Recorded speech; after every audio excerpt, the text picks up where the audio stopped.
நான் இன்னைக்கு செய்ய போகிறது காளான் குழம்பு. இது வந்து ரொம்ப ஈஸியாக பண்ணலாம். அதாவது இட்லி, தோசை, சப்பாத்தி எல்லாத்துக்குமே இது நல்லாயிருக்கும்.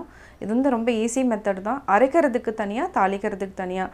அரைக்கிறதுக்கு வந்து நம்ம சின்ன வெங்காயம், தேங்காய், வரமிளகாய், சீரகம், சோம்பு இதெல்லாம் போட்டு நம்ம அரைச்சிக்கணும் தனியாக. அதாவது வதக்கிட்டு அரைச்சிக்கணும். அதுக்கப்புறம் வெங்காயம், தக்காளி தாளித்து நம்ம செய்ய போகிறோம். இப்போ எப்படி செய்கிறது இந்த வீடியோவில் சொல்கிறேன், வாங்க பார்க்கலாம்.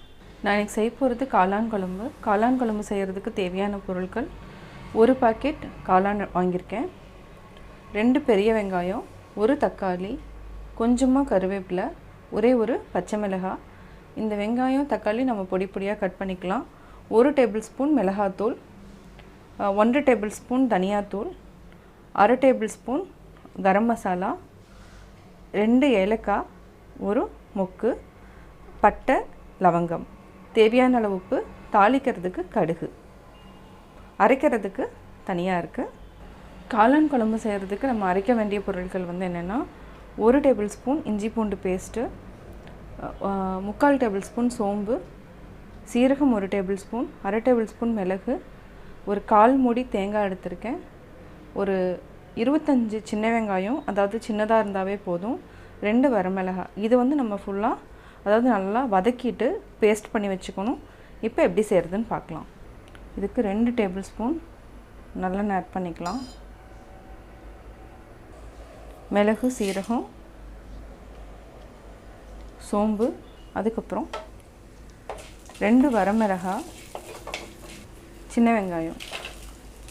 நம்ம வந்து கிரேவி வந்து என்னென்னா இது கொஞ்சம் திக்காகிறதுக்காக தான் பண்ணுறோம். இதுலேயே நம்ம ஒரு பட்டை, ஒரு ஏலக்காய், அதாவது ஸ்டார் முக்கை வந்து இதையும் நம்ம போட்டு ஃப்ரை பண்ணி அரைச்சிக்கலாம். ஏன்னா அந்த மசாலா வாசம் நல்லாயிருக்கும். ஒரு கிராம்பு. அடுத்து வந்து இஞ்சி பூண்டு பேஸ்ட். இது வந்து நம்ம வெங்காயத்து கூடயும் போட்டுக்கலாம், இந்த மாதிரியும் செஞ்சுக்கலாம். இப்போ வந்து தேங்காய்.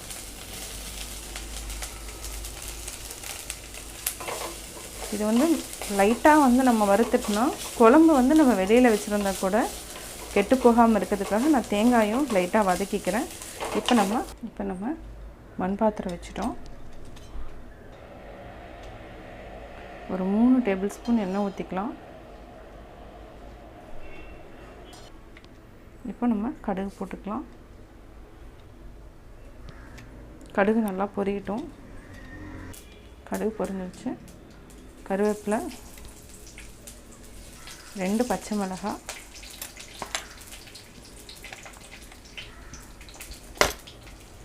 இப்போ பொடி பொடியாக கட் பண்ணி வச்சுருக்கிற வெங்காயம்.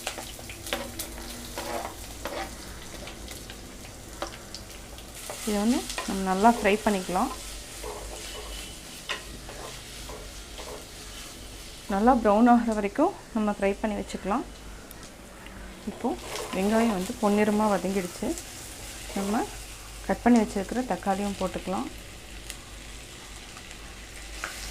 இதையும் நல்லா வதக்கிக்கோங்க. சிம்மில் வச்சுட்டு ஒரு 2 மினிட்ஸ் நல்லா வதக்கிக்கோங்க. இப்போது தக்காளியும் நல்லா வதங்கிடுச்சு. மஷ்ரூம் போட்டுக்கலாம். மஷ்ரூம் வந்து நான் நல்லா க்ளீன் பண்ணிவிட்டு சால்ட்டு போட்டு ஒரு 5 மினிட்ஸ் வச்சுட்டு அதுக்கப்புறம் வாட்டரில் நல்லா வாஷ் பண்ணியிருக்கேன். தனியாத்தூள் போட்டாச்சு, மிளகாத்தூள், அதுக்கப்புறம் கரம் மசாலா. ஒரு சிலர் வந்து சிக்கன் மசாலா இருந்ததுனால ஆட் பண்ணுவாங்க. உங்களுக்கு அந்த ஃப்ளேவர் பிடிச்சிருந்ததுன்னா நீங்கள் சிக்கன் மசாலாவும் ஆட் பண்ணிக்கலாம். இதை ஒரு வதக்கி விட்டுட்டு தண்ணி ஊற்றிட்டு மூடி வச்சிடலாம்.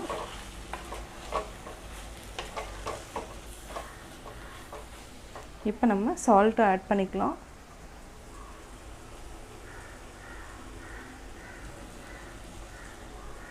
தேவையான அளவு போட்டுக்கலாம். செக் பண்ணிவிட்டு வேணால் இன்னும் போட்டுக்கலாம். இப்போ வந்து அன்னாச்சி அதாவது ஸ்டார் மொக்கு, லவங்கம், பட்டை, ஏலக்காய் இதையும் நம்ம இப்போ போட்டுட்டு தண்ணி ஊற்றி கொதிக்க வச்சிடலாம். தேவைன்னா ஊற்றிக்கலாம். இந்த அளவுக்கு இருந்தாவே போதும்.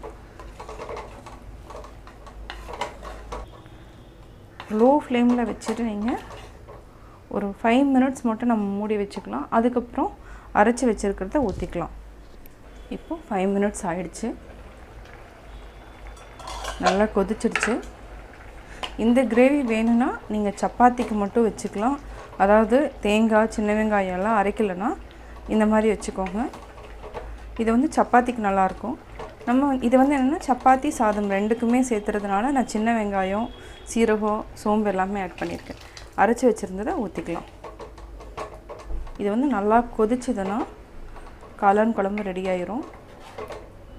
இதை வந்து ஒரு 5 to 10 மினிட்ஸ் வந்து சிம்மில் வச்சுட்டு நல்லா கொதிக்க வச்சிட்டிங்கன்னா போதும். அவ்வளோதான், குழம்பு ரெடி ஆயிரும். இப்போ மூடி வச்சுட்டு ஒரு 10 மினிட்ஸ் வந்து சிம்மில் வச்சுட்டு நல்லா கொதிக்க விட்டுருங்க. இப்போது 10 மினிட்ஸ் ஆகிடுச்சு. குழம்பு நல்லா கொதிச்சிருச்சு. ஆயில் நல்லா மேலே வந்து இப்போ வந்து நம்ம ஆஃப் பண்ணிக்கலாம். இப்போது காளான் குழம்பு ரெடி ஆயிடுச்சு. நான் காளான் குழம்பு எப்படி செஞ்சேங்கிறத பார்த்தீங்க. நீங்களும் வீட்டில் ட்ரை பண்ணி பாருங்கள். பார்த்துட்டு உங்களுடைய கமெண்ட்ஸ் எனக்கு போஸ்ட் பண்ணுங்கள்.